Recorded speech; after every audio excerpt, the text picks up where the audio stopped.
قوة إلا بالله العلي العظيم حسبنا الله نعم الوكيل نعم المولى ونعم النصير بسم الله الرحمن الرحيم الحمد لله الذي لا يبلغ مدحته القائلون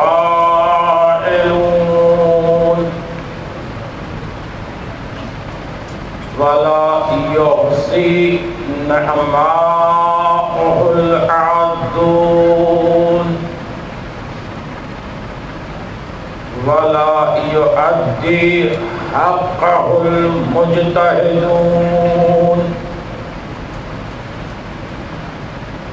الذي لا يدركه بعد الحمم ولا يناله غوث الفتن الذي ليس لصفته حد محدود ولا نعت موجود ولا وقت معدود ولا أجل ممدود فطر الخلائق بقدرته ونشر الرياح برحمته ثم الصلاة والسلام النبي الأمي المكي المدني القرشي الهاشمي المطلبي القهامي الذين أذهب الله عنهم الرجس وطهرهم تطهيرا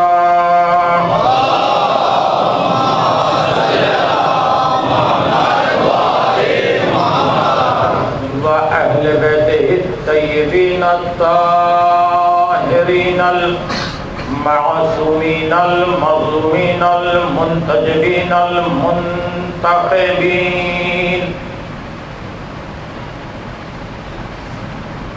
أما بعد فقد قال الله سبحانه تبارك وتعالى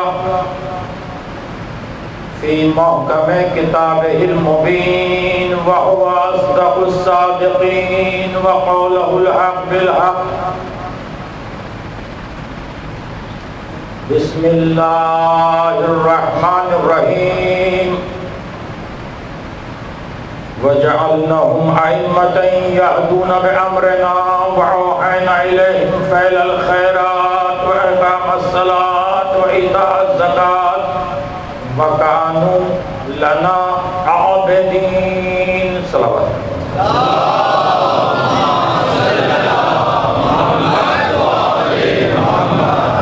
حاضرین گرامی مرتبہ اور مقدس محترم سامعین محبان اہل بیت اطہار، مسلسل گفتگو ہے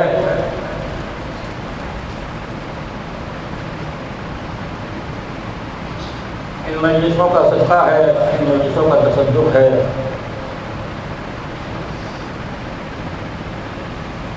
ابتدائی میں عرض کر دوں کہ بہت سے حضرات کی گزارش رہتی ہے دعاؤں کے لیے، خاص طریقے سے ان سب کو ذہن میں رکھتے ہوئے اللہ عالم الغیب ہے، سب کے نیتوں سے واقف ہے، جانتا ہے۔ بالخصوص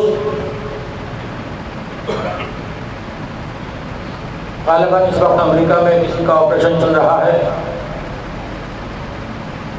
ہم بتصدق اہل بیت اطہار اور واسطہ دے کر بیمار کربلا کا اس شب کی برکت و عظمت کا واسطہ دے کر فاطمہ زہرا سلام اللہ علیہا کا واسطہ دے کر دعا گو ہیں کہ پروردگار اسے شفائے عاجلہ،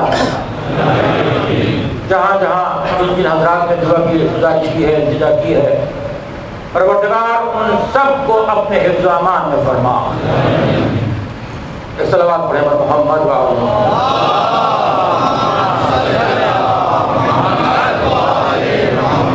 قرآن جس کا لفظ معجزہ، حرف معجزہ 6666 آیتیں ہیں، 100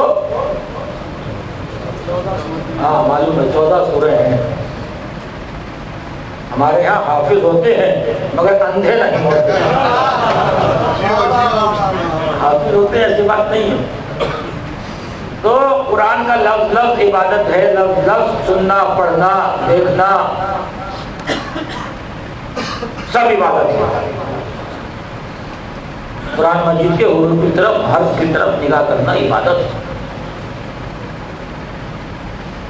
کعبے کے غلاف کو دیکھنا عبادت ہے، قرآن کے حروف پر نگاہ کرنا عبادت ہے، علی کے چہرے کی طرف نظر کرنا عبادت ہے۔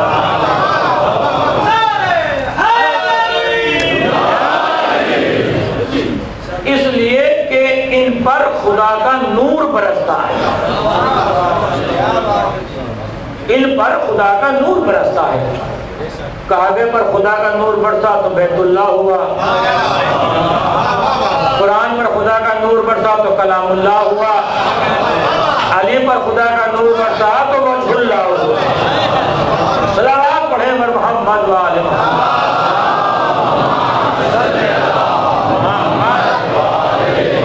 بس یہ ایک لفظ آ گیا میرے سامنے، یہیں سے تقریر کو آگے لے کر جا رہا ہوں۔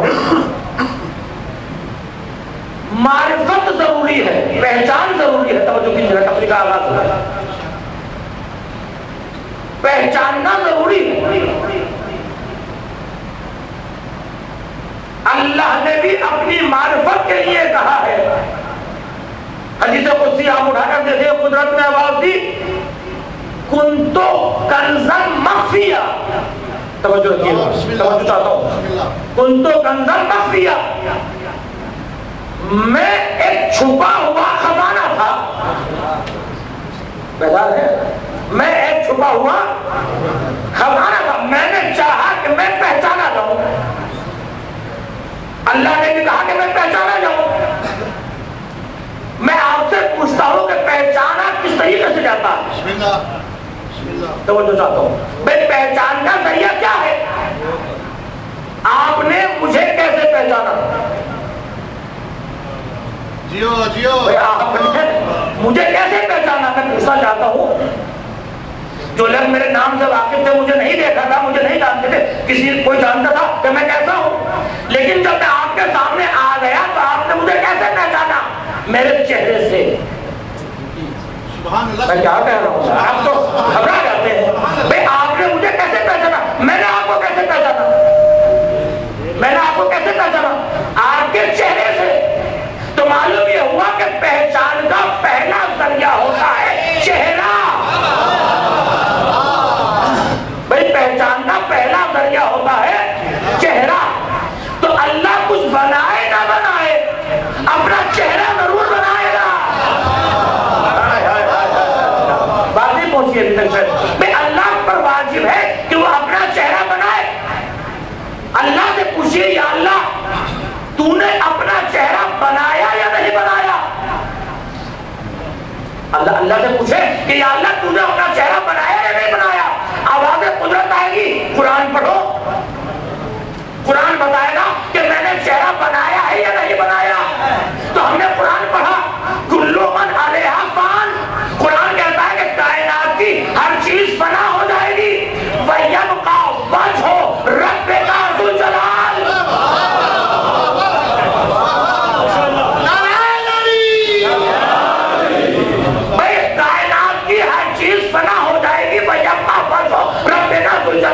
بس اللہ کا چہرہ باقی رہے گا، ہر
کہ یہ بھی اتفاق تھا کہ فاطمہ بنت اسد کعبے کی طرف آئیں، کہ یہ بھی اتفاق تھا کہ دیوار میں در بن جائے، کہ یہ بھی اتفاق تھا کہ آپ اندر تشریف لے جائیں، کہ یہ بھی اتفاق تھا. سب کچھ علی کے لیے اتفاق کیوں ہوتا ہے؟ کعبے کی دیوار میں در بنا اتفاق، ذوالفقار علی کے لیے آئی اتفاق، شوہر بطول اتفاق، مسیح رسول اتفاق، کل ایمان اتفاق، ٹھوکر سے مردے کو جلائے اتفاق، کل ایمان اتفاق، امیر المومنین اتفاق، قاتل المشرکین اتفاق، اشارے سے سورج کو پلٹائے اتفاق، انگوٹھی پر آیت آ جائے اتفاق. کیا کہنا اس علی کا جس کے اتفاق کی منزل یہ ہے تو اس کے اختیار کی منزل کیا ہے؟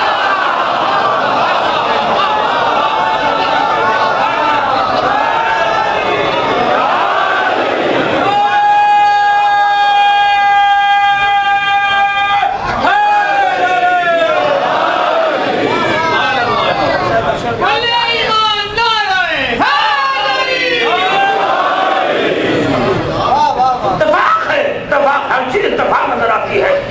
کیا کہنا اس علی کی عظمت کا جس کو تمام عظمت سلام کرتی ہیں.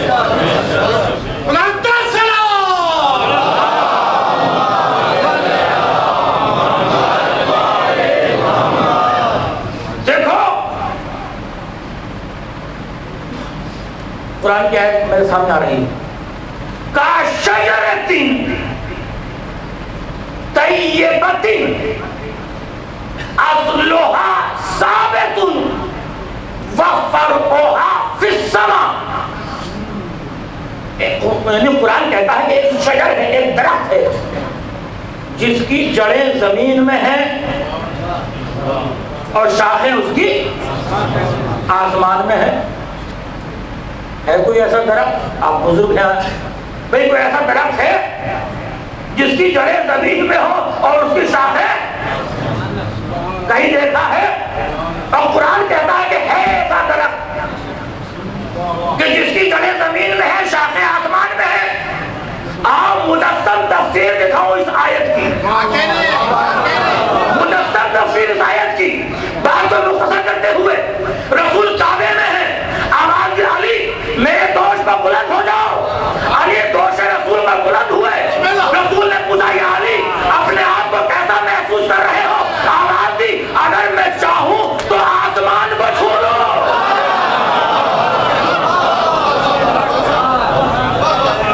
یہ ہے وہ درخت جس کی جڑیں زمین میں ہے، شاخیں آسمان میں ہے. رسول کے ایک طرف تھا لا الہ الا اللہ، دوسری طرف تھا محمد رسول اللہ. جو بلند ہو رہا تھا وہ تھا علی.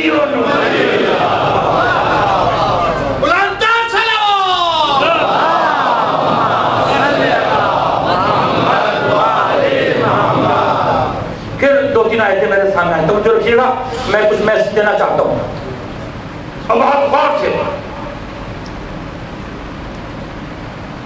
سورہ آل عمران قرآن کا تیسرا سورہ ہے، اس کی 7ویں آیت پیش کر رہا ہوں آپ کی خدمت. آل عمران کا تیسرا سورہ 7ویں آیت، توجہ رکھیے گا اور یہاں سے معیار گفتگو ذرا بلند ہے. آواز قرآن ہے هو الذی انزل علیک الکتاب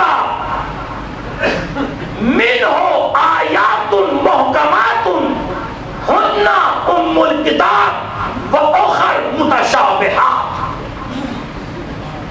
دیکھو ہم نے حبیب طور پر قرآن کو نازل کیا.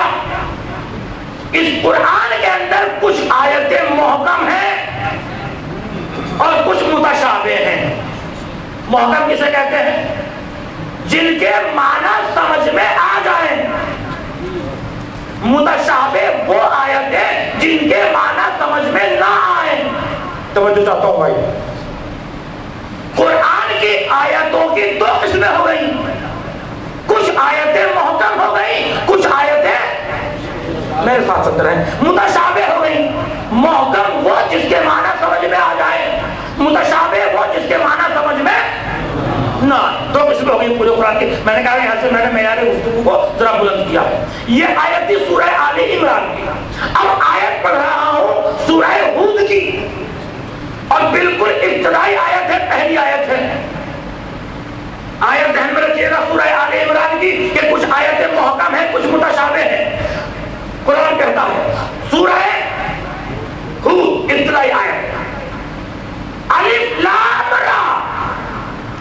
کتاب احکمت آیاتہ ثم فصلت من لدن حکیم خبیر. دیکھو الف لام را کتاب، یہ کتاب ہے، احکمت آیاتہ، اس کی تمام آیتیں محکم ہیں. میں توجہ چاہتا ہوں، میں بہت ہی دقیق بات پیش کروں آپ کی خدمت میں. اس کی تمام آیتیں، ابھی کیا کہا تھا آل عمران میں، کچھ محکم کچھ متشابہ، کچھ آیتیں سمجھ میں آنے والی کچھ سمجھ میں، اور اس میں کیا کہا پوری آیتیں پورا قرآن محکم ہے. تیسری آیت پڑھوں، سورہ زمر 39واں سورہ، سورہ زمر 39واں سورہ قرآن کا آواز دے رہا ہے اللہ. اللہ نزل علی احسن الحدیث کتابا متشابہا. اللہ نے تعالیٰ احسن الحدیث ہے. دیکھو اللہ نے جو قرآن نازل کیا ہے اس کے اندر بڑی اچھی باتیں ہیں، بڑی خوبصورت باتیں ہیں، احسن باتیں ہیں. کتابا متشابہا، پورا کا پورا قرآن متشابہ ہے. ہیں آپ میرے ساتھ قرآن کے ساتھ چل رہے ہیں؟ بھائی سورہ آل عمران میں کیا کہا کہ کچھ محکم کچھ متشابہ. سورہ ہود میں کیا کہا کہ پورا قرآن محکم. سورہ زمر میں کیا کہا پورا قرآن متشابہ. اب سورہ نساء وَلَوْ كَانَ مِنْ عِنْدِ غَيْرِ اللَّهِ لَوَجَدُوا فِيهِ اخْتِلَافًا كَثِيرًا. اگر یہ قرآن اللہ کے علاوہ کسی اور کا کلام ہوتا تو اس میں اختلاف ہوتا. بھئی قرآن میں تو اختلاف معاذ اللہ ہو گیا. میں کہاں لانا چاہتا ہوں، بڑی علمی گفتگو پیش کروں آپ کی خدمت میں. بھئی قرآن کیا کہتا ہے کہ اگر یہ قرآن اللہ کے علاوہ کسی اور کا کلام ہوتا تو اس میں بہت زیادہ اختلاف ہوتا. مگر اختلاف تو ظاہری اعتبار سے نظر آ رہا ہے یا نہیں ہے؟ خدا کی قسم یہ وہ اعتراض ہے کہ اگر اس اعتراض کا جواب نہ دو تو ممبر پر آنا چھوڑ دوں گا. سوائے وارث قرآن کے. پھر میں ریپیٹ کر رہا ہوں تاکہ بچوں تک بات پہنچ جائے. سورہ آل عمران کچھ آیتیں محکم کچھ متشابہ. محکم جس کے معنی سمجھ میں آ جائے، متشابہ جس کے معنی سمجھ میں نہ آئے. سورہ ہود پورا قرآن محکم، سورہ زمر پورا قرآن متشابہ جس کے معنی سمجھ میں نہ آئے. پروردگار تو کہتا ہے کہ قرآن میں کوئی اختلاف ہی نہیں ہے، یہاں پہ اختلاف نظر آ رہا ہے. ہم کیا کریں؟ کوئی مفسر جواب نہیں دے سکتا. عیسائی عالم خلیفہ وقت کے دربار میں آیا، دربار لگا ہوا ہے، علماء درباری علماء بیٹھے ہوئے ہیں. آنے کے بعد اس نے کہا تمہارا یقین یہ ہے کہ یہ قرآن خدا کا کلام ہے؟ کہا خدا کا کلام ہے. اس نے کہا اس میں کوئی اختلاف؟ کہا کوئی اختلاف نہیں. تمام علماء نے کہا کوئی اختلاف نہیں ہے. کہا کوئی اختلاف نہیں ہے، میں آیت پڑھوں؟ کہا پڑھ. تمام علماء بیٹھے ہوئے ہیں درباری.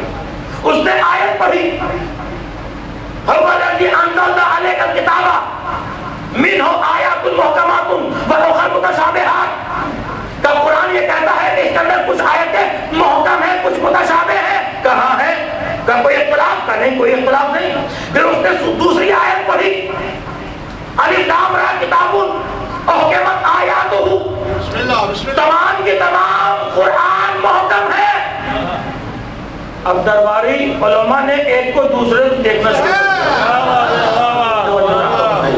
بڑی علمی بات پیش کروں آپ کی خدمت میں. جو درباری علماء تھے انہوں نے ایک سے دوسرے کو یہ کیا ہوا؟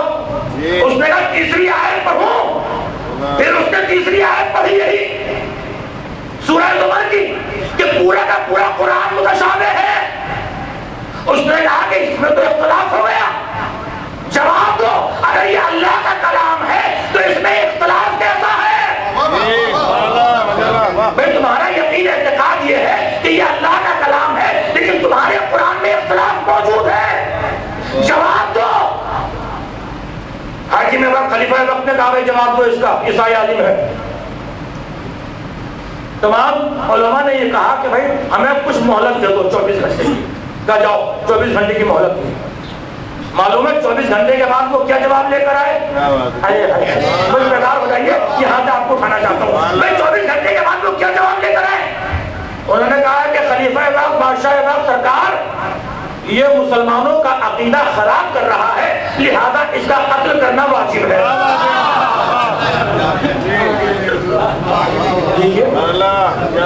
آ گیا فتویٰ؟ کیا کہتا ہو جو مذاق نہیں ہے؟ کیا کہا؟ کبھی اس کا قتل کرنا واجب ہے. ایک مرتبہ وہ کھڑا ہو گیا عیسائی عالم، اس نے کہا تم مجھے قتل کر دو، مار دو، مجھے اس بات کی پرواہ نہیں ہے، لیکن یہ بات طے ہو گئی کہ تمہارا قرآن اللہ کا کلام نہیں ہے. جی کیا بات ہے. تم جواب نہیں لا سکے، تمہارا یہ جو قرآن ہے یہ اللہ کا کلام نہیں ہے، ورنہ تم جواب لے کر آتے، میرے قتل کا فتویٰ نہ لے کر آتے. بس وہیں کسی نے حاکم وقت کے کان میں کہا کہ ابھی ایک وارث قرآن موجود ہے.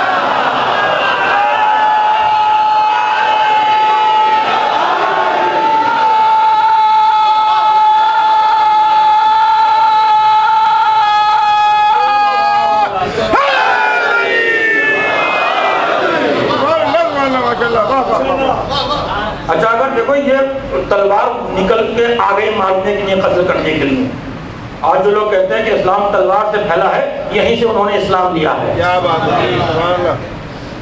کہا بھی ایک وارث رسول موجود ہے، جو قرآن کا اصل وارث ہے، وہ اس کو بلایا جائے. بسم اللہ بسم اللہ. آپ کے چھٹے امام کو بلایا گیا.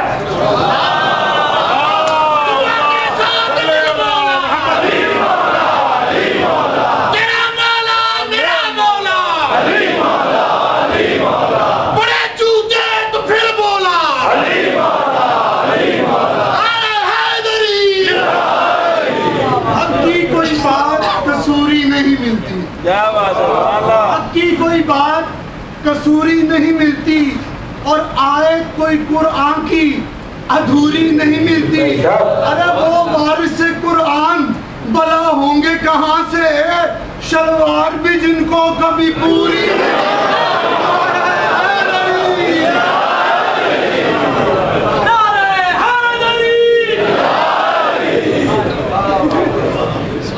کیا بات کر رہا تھا؟ ہاں اعتراض پھر دوہرا رہا ہوں تاکہ جو لوگ نیا ہے ان تک پہنچ جائے. دیکھو سورہ آل عمران میں قرآن یہ کہتا ہے کہ کچھ آیتیں محکم ہیں، کچھ متشابہ ہیں. محکم جس کے معنی سمجھ میں آ جائے، متشابہ جس کے معنی سمجھ میں نہ آئے. سورہ ہود میں قرآن کہتا ہے کہ پورا قرآن محکم ہے. سورہ زمر میں کہتا ہے کہ پورا قرآن متشابہ ہے. اب اس کا جواب کہیں نہیں مل رہا. دربار میں درباری علماء بیٹھے ہوئے ہیں. ایک مرتبہ کہا کہ بھئی رسول کا بھی چھٹا وارث ہے، اس سے بھی پوچھ لو. آیا آپ کا امام، آیا آپ کا چھٹا امام، آ کر بیٹھ گئے. پہچانتا نہیں تھا وہ عیسائی عالم. امام نے فرمایا، اس نے امام سے کہا پوچھو. امام نے فرمایا جو پوچھنا ہے وہ پوچھ.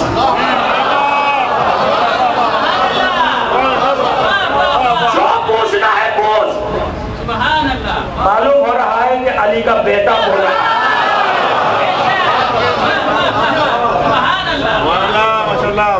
اس نے کہا اگر یہ ذہن میں رہے کہ وہ عیسائی عالم کتنا اسے اپنے اوپر کانفیڈنٹ ہوگا، کتنا بھروسہ ہوگا، اس لیے کہ درباری پوری ٹیم ہرا چکا ہے.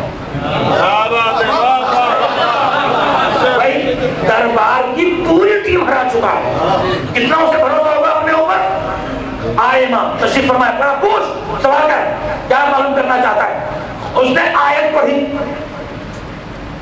وہی سورہ آل عمران کی، وَالَّذِي أَنزَلْنَا عَلَيْكَ الْكِتَابَ مِنْهُ آيَاتٌ مُحْكَمَاتٌ هُنَّ أُمُّ الْكِتَابِ وَأُخَرُ مُتَشَابِهَاتٌ. کا قرآن یہ کہتا ہے کہ کچھ آیتیں محکم ہیں، کچھ متشابہ ہیں. یقین، امام نے فرمایا کامل یقین، کامل یقین. اس نے کہا دوسری آیت پڑھوں، امام نے کہا پڑھ. اس نے سورہ ہود کی پھر وہی آیت پڑھی، الف لام را کتاب احکمت آیاتہ، پورا قرآن محکم ہے.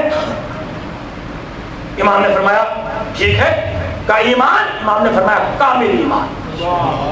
یہ اس نے کہا تیسری آیت پڑھوں؟ امام نے فرمایا پڑھ۔ اس نے تیسری آیت پڑھی سورہ زمر کی، اللہ تعالیٰ احسن الحدیث ہے کتاب متشابہ، پورا قرآن متشابہ ہے۔ اس نے کہا ایمان کا کل ایمان۔ اس نے کہا یہ قرآن میں اختلاف کے ساتھ تضاد کے ساتھ۔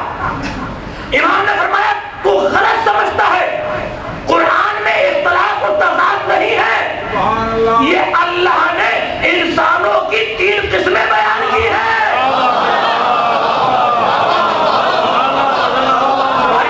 وارث قرآن معرفت امام، یہ اللہ نے انسانوں کی 3 قسمیں بیان کی ہیں۔ ایک وہ جو کتاب کا منکر ہے، کیا بات ہے، اس کے لیے پورا قرآن متشابہ ہے۔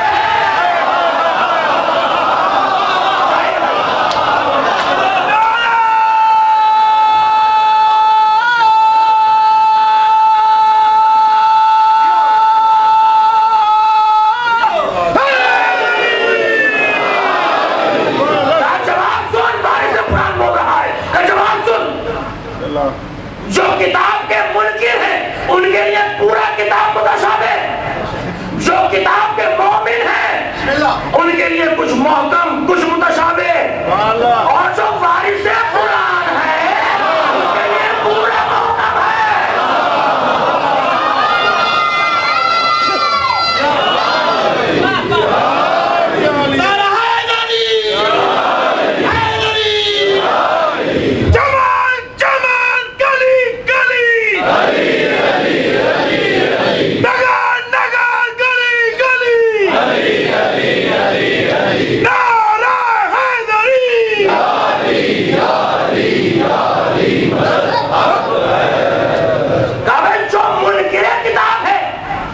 اس کے لیے پورا قرآن متشابہ، جو مومن کتاب ہے اس کے لیے کچھ محکم کچھ متشابہ، اور جو وارث قرآن ہے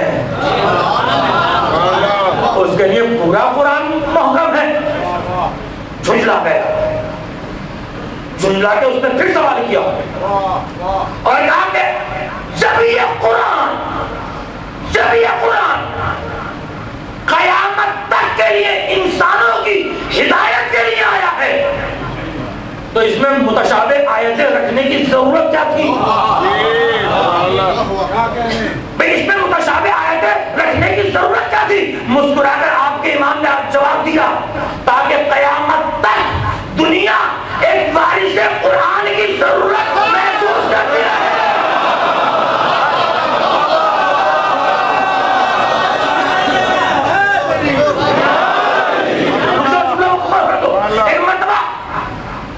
اب ایسا بولا کہ جو کبھی نہ بولا اور اس کے بولنے پر ہم نثار ہو جائیں۔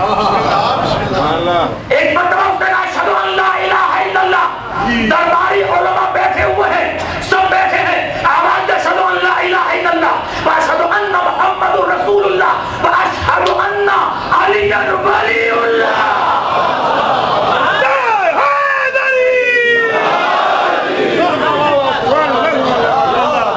پورا کلمہ پڑھا ہے، آدھا کلمہ نہیں پڑھا، اور درباری کسی عالم نے کھڑے ہو کر یہ نہیں کہا کہ کلمے کا تیسرا جز بدعت ہے۔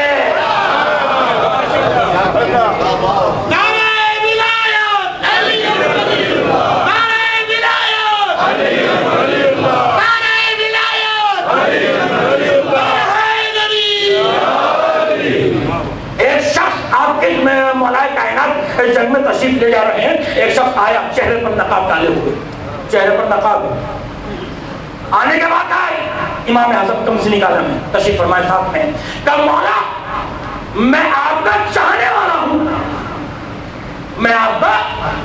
امام نے فرمایا نہیں، تو میرا چاہنے والا نہیں ہے، تو حاکم شام کا ماننے والا ہے، تو حاکم چہرہ اس سے چھپا رہا ہے جس کی ذوالفقار نسل پہچان کر سکتی ہے۔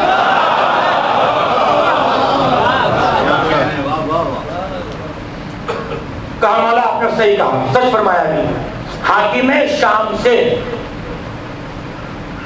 قیصر روم نے کچھ سوالات معلوم کرائے ہیں، اس سے تو جواب آتے نہیں ہیں، اس نے حلیہ چینج کرا کر آپ کے پاس بھیجا تھا تاکہ وہ اپنی مہر لگا کر اسے بھیج دے۔ امام نے فرمایا میرے بیٹے حسن سے پوچھ لیں۔ اب میں یہاں ایک جملہ کہنا چاہتا ہوں اپنے مولا سے، مولا سوال ایک حاکم نے معلوم کرائے ہیں، جواب آپ دیجئے، یا یہ کہو کہ سوال ایک بوڑھے نے معلوم کرائے ہیں، آپ بچے سے کیوں دلوا رہے ہیں؟ آپ خود جواب دیجئے۔ کہ میں بتانا یہی چاہتا ہوں کہ جو خلافت کا بڑھاپا نہیں جانتا وہ امامت کا بچپنا جانتا۔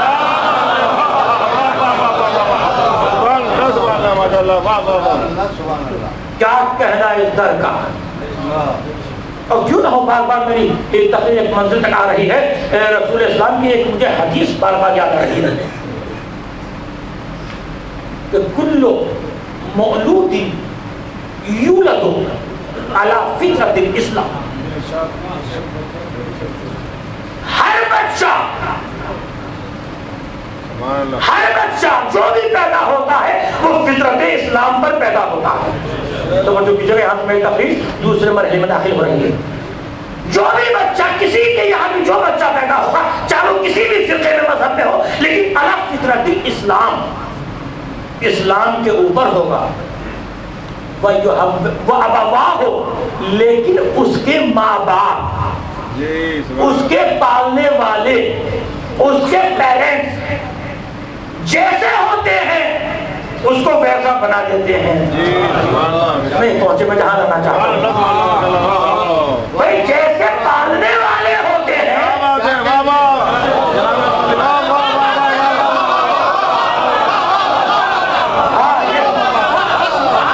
بھائی، جیسے پالنے والے وہی بچے کا مذہب۔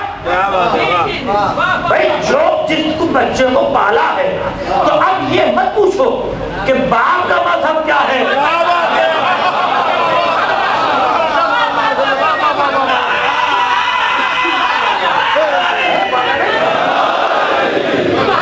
یہ مت پوچھو کہ باپ کا مذہب کیا ہے، اس پلے ہوئے بچے کو دیکھو وہ کس مذہب پر ہے۔ یہ مسلمان الٹی گنگا بہا رہا ہے، ہم سے پوچھتا ہے ابو طالب کا مذہب کیا ہے، یہ بتا محمد کا مذہب کیا ہے۔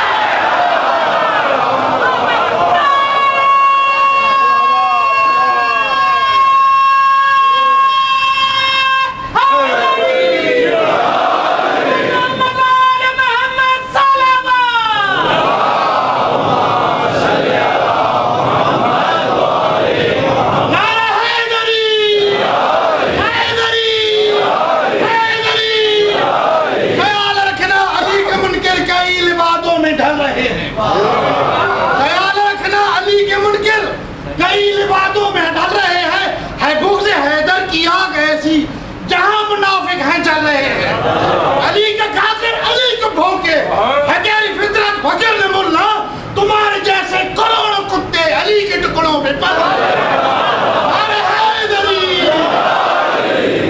کرام کے اعلان سے بات فرما لیجیے۔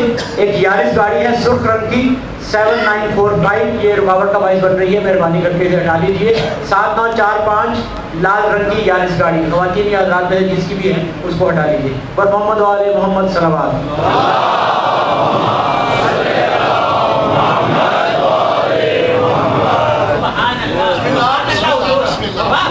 کہاں جانا چاہتا تھا اور کہاں پھر پلٹ کر آنا آ رہا ہوں، اور آپ کے اشعار کی وجہ سے مولا آپ کو سلامت رکھے۔ ہمارے امام نے فرمایا کہ 2 یا 3 جانور جنت میں جائیں گے، 2 یا 3 جانور جنت میں جائیں گے۔ اب وہ کون سے جائیں گے ایک بتاتا ہوں اس میں سے، یہ اصحاب کہف کا کتا۔ قرآن کہتا ہے وَنُقَلِّبُهُمْ ذَاتَ الْيَمِينِ وَذَاتَ الشِّمَالِ وَكَلْبُهُمْ، ہم ان کی کروٹیں دائیں بائیں بدلتے رہتے ہیں اور ان کا کتا جو ہے وہ جنت میں جائے گا، پاؤں پھیلائے ہوئے غار ہوا ہے، غار کے دروازے پر بیٹھا ہوا ہے، غار کے دروازے پر بیٹھا ہوا ہے۔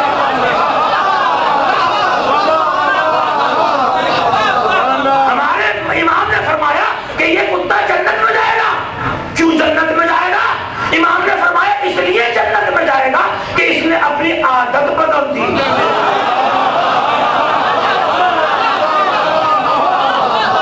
اس نے اپنی عادت بدل دی، نہ ڈرا نہ رویا۔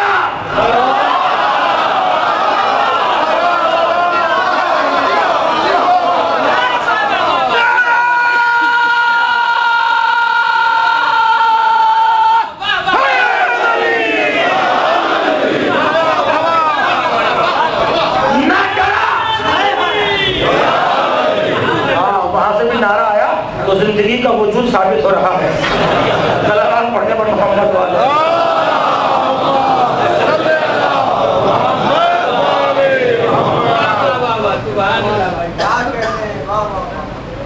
کیا کہنا اس در کا، کیا کہنا اس در کا؟ خدا کی قسم سب کو جھکا کر کے دو، کائنات کی ہر چیز مل جائے۔ میں جہاں لانا چاہتا ہوں آپ کو، ایک راہب جس کی پوری زندگی عبادت پروردگار میں گزر گئی، پوری زندگی، اس کی جب زندگی کے آخری لمحات آئے، اس نے اپنے سر کو سجدے میں رکھا، آواز دی پروردگار میری زندگی کی آخری لمحات ہے، میں چاہتا ہوں کہ تو اپنے سب سے محبوب ترین انسان سے ملاقات کرا، اس دور کے سب سے محبوب ترین انسان سے ملاقات کرا دے۔ کسی کے آنے کی آہٹ ہوئی، سر کو سجدے سے اٹھایا، کہا کون؟ آنے والے نے کہا کہ مجھے ابو طالب کہتے ہیں۔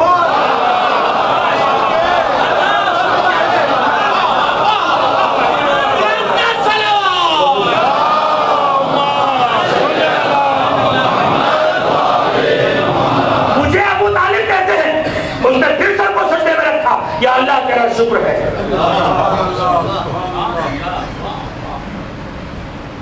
جناب ابو طالب نے اس کو لیا اور ایک سوکھے ہوئے انار کے درخت کے قریب آئے۔ راہب بڑا عالم فاضل نجومی تھا، اس نے کہا کہ تم ایک نبی کی پرورش کر رہے ہو اور ایک وسیع نبی کی بھی پرورش کرو گے، اور اگر دونوں کے نام کی تاثیر دیکھنا ہے، اثر دیکھنا ہے تو میرے ساتھ آؤ۔ سوکھے ہوئے انار کے درخت کے قریب آیا، ایک مرتبہ جڑ کو پکڑا، نبی اور علی کا نام لیا، انار کا سوکھا ہوا درخت ہرا بھرا ہو گیا، پھل آنا شروع ہوئے، ایک پھل راہب کی گود میں آیا۔ ابو طالب سے کہا ابو طالب یہ تو انار کی فصل ہی نہیں ہے، بغیر فصل کیسے؟ آواز دی جو خدا کی طرف سے آتے ہیں وہ بلا فصل ہوا ہے۔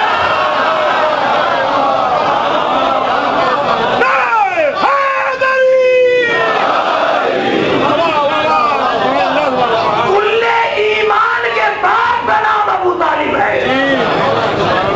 کل ہمارے نوجوان گھبرانے لگتے ہیں، پریشان، بحث ہو رہی ہے، تحقیق ہو رہی ہے، ریسرچ ہو رہی ہے، کیا ابو طالب کب مسلمان ہوئے، کب ایمان لائے، کب کلمہ پڑھا؟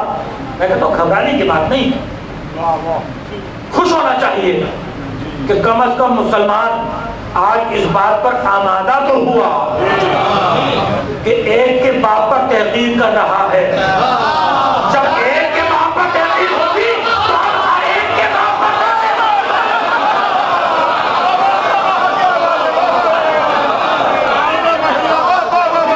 کب ایمان لایا، کب مسلمان ہوا، کب کلمہ پڑھا۔ اچھا، آپ مولائے کائنات کی پوری جگہ اٹھا کر دیکھ جائیے،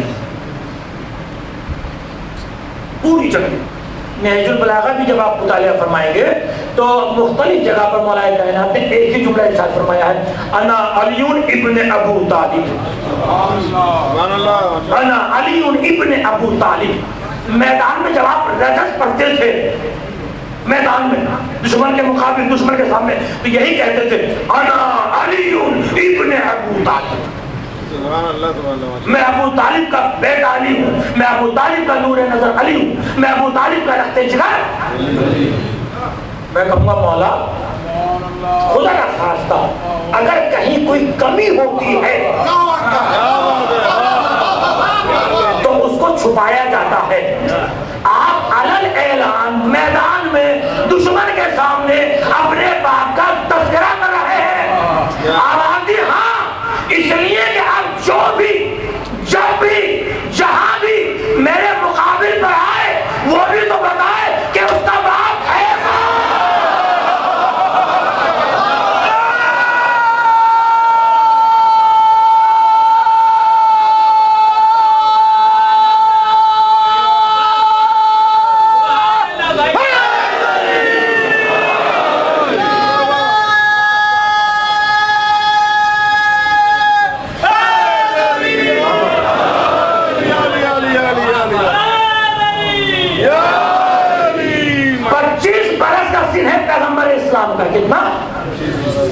کتنا 25 برس کا، جب جناب خدیجہ الکبریٰ کے ساتھ آپ کا عقد ہوا۔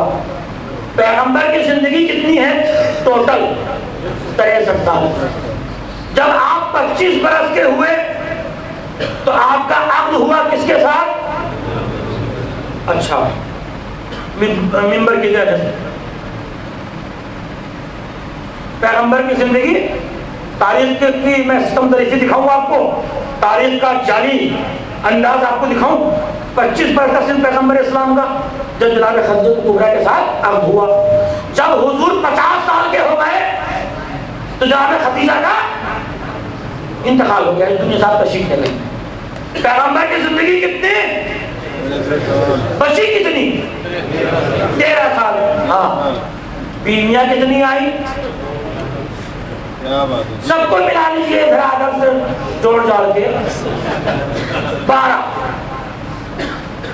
زندگی کتنی بچی؟ 13۔ بیویاں کتنی آئیں جبی صاحب؟ 12۔ 12 کو 13 پر تقسیم کیجیے، ایک ایک کے حصے میں کتنے کتنے مہینے آئے؟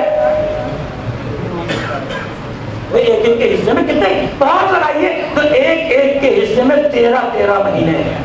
تاریخ کی عجب قسم خدا کی ستم ظریفی ہے کہ جو صرف پیغمبر کی 13 مہینے کی مالک ہے اس کی حدیثیں 50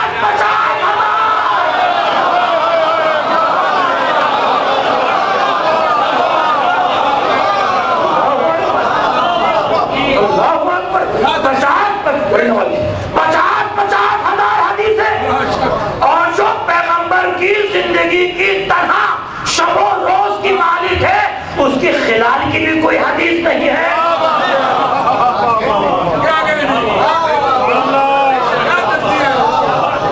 بھئی 25 برس کی جناب خدیجہ الکبریٰ ساتھ میں رہی، کوئی آپ نے حدیث ہی نہیں ملی پیغمبر کی۔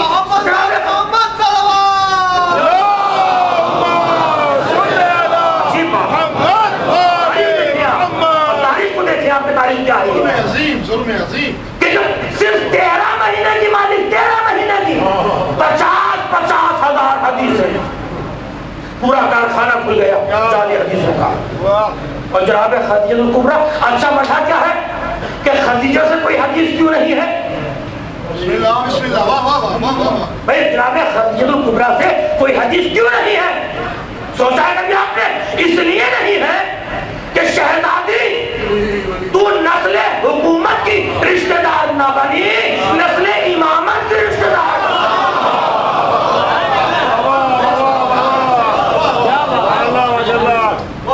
سب کو فخر اس بات پر ہے کہ ہم نبی کی بیوی ہیں، نبی کو فخر اس بات پر ہے خدیجہ میری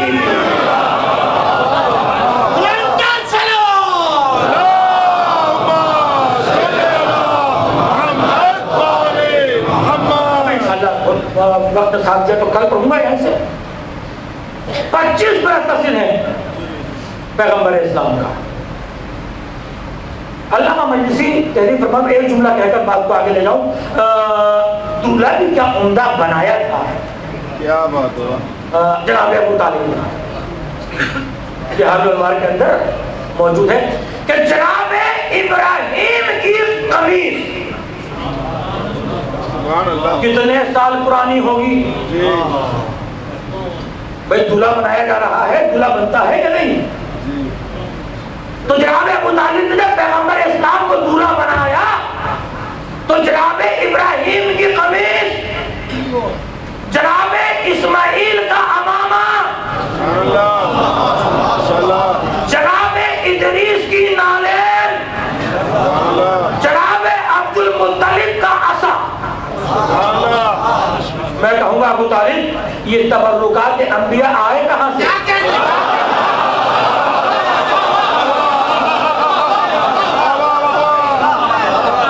یہ ابو طالب کے پاس تبرکات انبیاء کا ہونا اس بات کی دلیل ہے کہ ابو طالب وارث میراث انبیاء.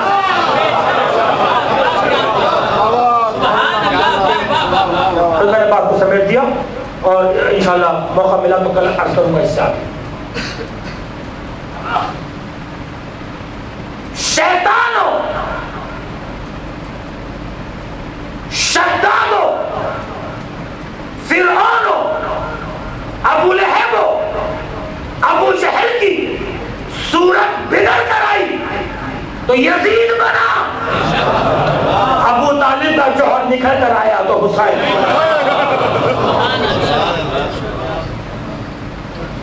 مثال ایک جملے سے مسائل تھا. کربلا میں دراصل ایمان ابو طالب کی جنگ ہے. کربلا میں دین بچ گیا خدا کا, کلمہ پڑھا گیا رسول اللہ کا. بہو بیٹیاں اسیر ہو تو غریب ابو طالب.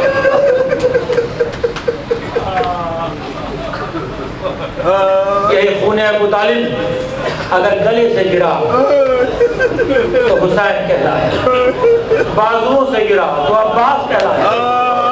یہ خون ابو طالب اگر سینے سے گرا تو علی اکبر کہلایا. وجرکم اللہ. دیکھیے جملہ کہنا چاہتا ہوں, جب یاد آئے روئیے گا. جہاد مولا حسین نے بھی کیا, جہاد شہزادی زینب نے بھی کیا. لیکن مولا حسین ہاتھوں کو جوڑ کر ایک جملہ کہنا چاہتا ہوں. مولا آپ کے جہاد اور شہزادی زینب کے جہاد میں فرق ہے. آپ کا جہاد خاندانی روایتوں کے مطابق تھا. جملے کی گہرائی بتائیے. آپ کا جہاد خاندانی روایتوں کے مطابق تھا, لیکن زینب کا جہاد خاندانی روایتوں کے مطابق. اس لیے جس کی ماں کا جنازہ رات کی تاریکی میں اٹھا ہو. ہاں صاحبان اولاد ہیں, آج زینب کے بچوں کا ماتم کریں گے. آپ کہنے شہزادی زینب کی ایک اندازہ لگائیں گے عظمت کا عالم کیا ہے. مولا کائنات کتنی محبت کرتے تھے. زینب باپ کی زینت. مولا کائنات کبھی جناب زینب کے بالوں کو چومتے تھے, کبھی بازوؤں کا بوسہ لیتے. ایک دن شہزادی نے پوچھ لیا, بابا آپ میرے بالوں کو کیوں چومتے ہیں, میرے بازوؤں کا بوسہ کیوں دیتے ہیں؟ مولا نے فرمایا بیٹی ایک دن اس سر سے چادر چھنے گی, ان بازوؤں میں رسل باندھی جائے گی. شہزادی فرماتی مجھے یقین تو تھا, لیکن سوچتی تھی جس کا عباس ایسا بھائی ہو.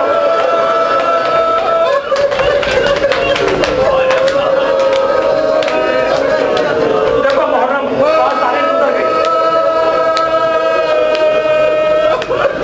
امام فرماتے ہیں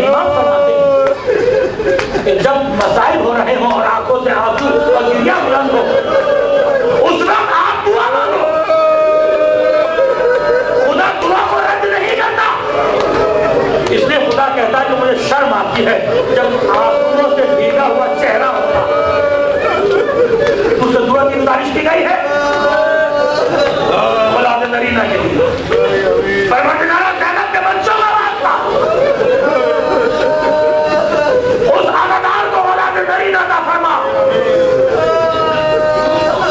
زینب کو سمجھے زینب کون؟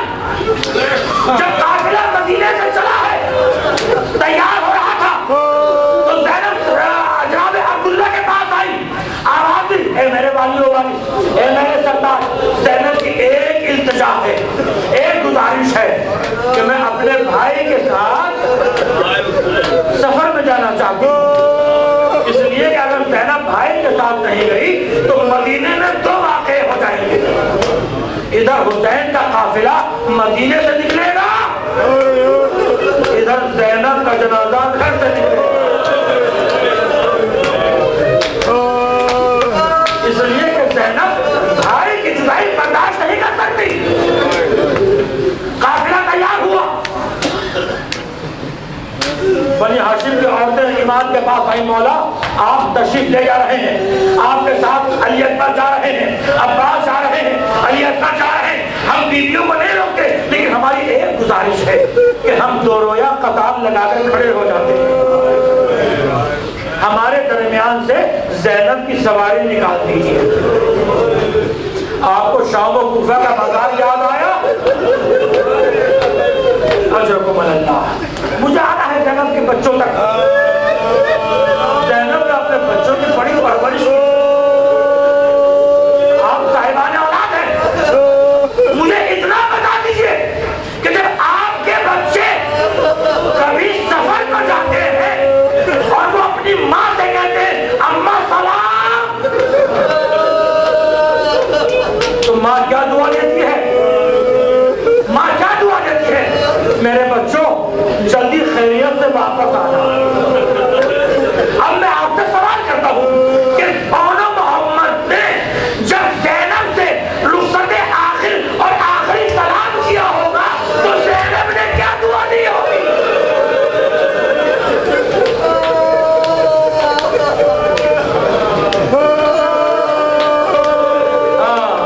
زینب کے بچوں کا ماتم ہے بھائی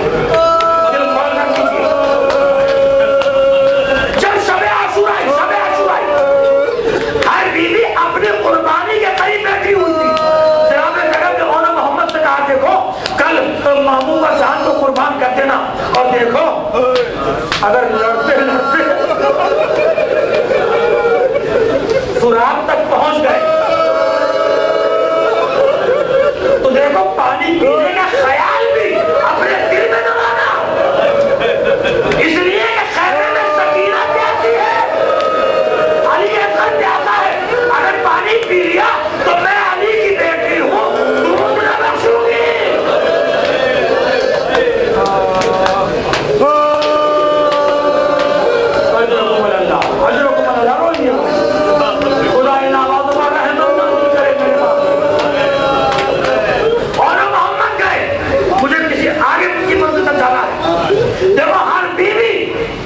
اپنے شہید کے لاشے پر روئی ہے اللہ اکبر لیکن زینب جیسی ماں جب حسین اور محمد کے لاشے لے کر آئے تو زینب اور محمد پر نہیں روئی اپنی بیچانی پر سجدے میں رکھا یا اللہ تیرا شکر ہے میرے بچے میرے بھائی کو قربان ہوئے روئیے روئیے میری منظر کے آگے مسائل پڑھوں گا زینب نے بچوں کا ماتم نہیں کیا زینب نے بچوں کا گریہ نہیں کیا قافلہ 10 محرم کے بعد چلا جب بھی زینب نے ماتم کیا یہی کہا ہائے میرا بھائی ہائے میرا ماں جایا ہائے میری ماں کی گود سنبھالا حسین کبھی زینب نے اور محمد کا ماتم نہیں کیا اور محمد پر آنسو نہیں بہائے تاکہ آنے لگے چادریں چھلی جب بھی یاد کیا ہائے اللہ اور محمد کا نام نہیں لیا قید خانہ شام میں نہیں جب بھی یاد کیا ہائے حسین ہائے حسین ہائے حسین ہائے حسین قید خانے سے رہائی ملی زینب نے یہی کہا بیٹا سید سجاد میں چاہتی ہوں